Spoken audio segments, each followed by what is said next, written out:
Mga kalapit, magtanim kayo sa Pilipinas ng paper tree. Ito pala ang pinakamagandang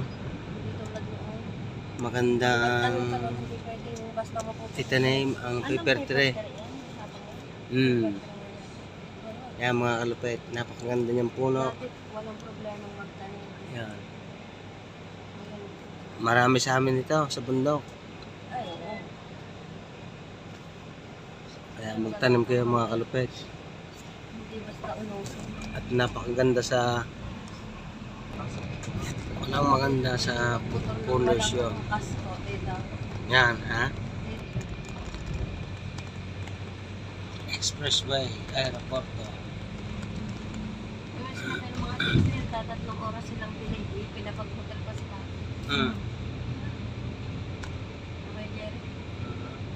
Why?